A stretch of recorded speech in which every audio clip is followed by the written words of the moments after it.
rencontre avec eux parce qu'ils veulent remettre le secteur privé national au cœur de leurs actions.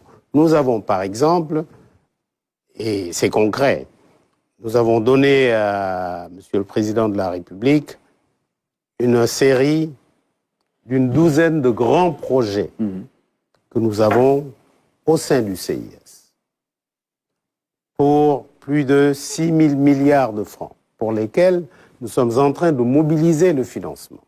Nous avons par exemple été en Arabie Saoudite où nous avons pu, avec les autorités locales, négocier 50 milliards de francs CFA pour l'Afrique, desquels nous pouvons prendre une partie pour développer les projets dont je vous parle. Ils ont pour nom d'abord la pétrochimie. Vous savez que, et c'est ces grands projets-là qui vont nous sortir de la pauvreté. Vous savez qu'il y a 40 ans, on devait faire ce qu'on avait appelé à l'époque Cœur Fara Pahlavi. Et là, encore une fois, il y a 40 ans, le président Senghor, et à son âme, et le Shah d'Iran, avaient décidé de faire un hub pétrochimique ici au Sénégal. Parce que, je le disais quand j'ai taquiné la politique, quand je faisais ma campagne électorale il y a 5 ans, que le pétrole, c'est bien, mais que les crayons de nos enfants, c'est du pétrole, le rouge à lèvres de nos dames, c'est du pétrole, etc.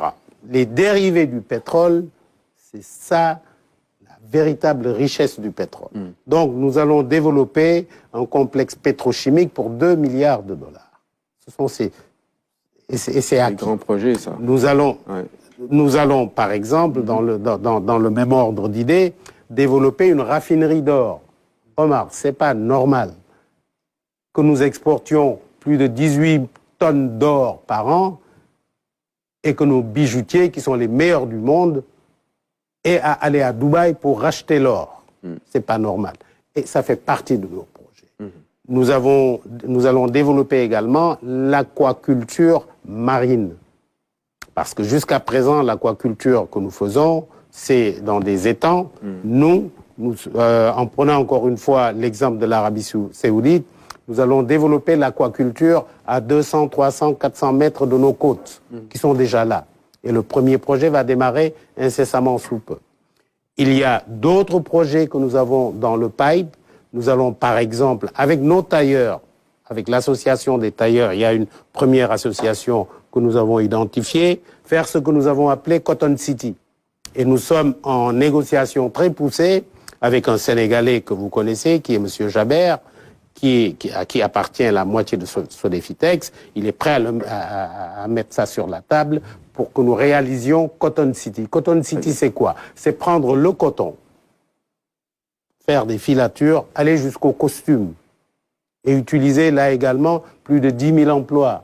Ce sont ces projets structurants-là. Ce sont des investissements importants, d'envergure, voilà, très ambitieux, mais est-ce que véritablement ils sont en phase avec ce que veulent faire aujourd'hui les nouveaux dirigeants, le président Bassirou Diomaye Faye? Mais c'est plus... Alors, je vais vous raconter une anecdote, le président me permettra de le faire.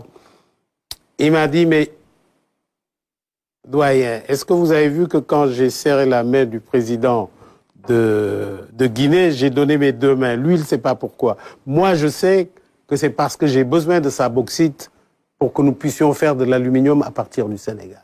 Ça veut dire que non seulement il l'a compris, mais il l'a déjà intégré. Le Premier ministre lui-même, il y a 5 ans, quand il est venu assister au lancement de nos fameuses routes de l'acier et de l'aluminium, il nous a dit, écoutez, il l'a dit publiquement, le seul projet pour lequel je suis prêt à m'asseoir avec Macky Sall, c'est pour développer ce projet-là. Donc on est en phase. Très bien. Maintenant, la balle est dans notre camp. Et c'est la raison pour laquelle, sachant que le premier problème, c'est le foncier, nous avons pu sécuriser 1800 hectares pour démarrer les travaux. Et c'est pour cela que je demande encore une fois aux Sénégalais d'être patients.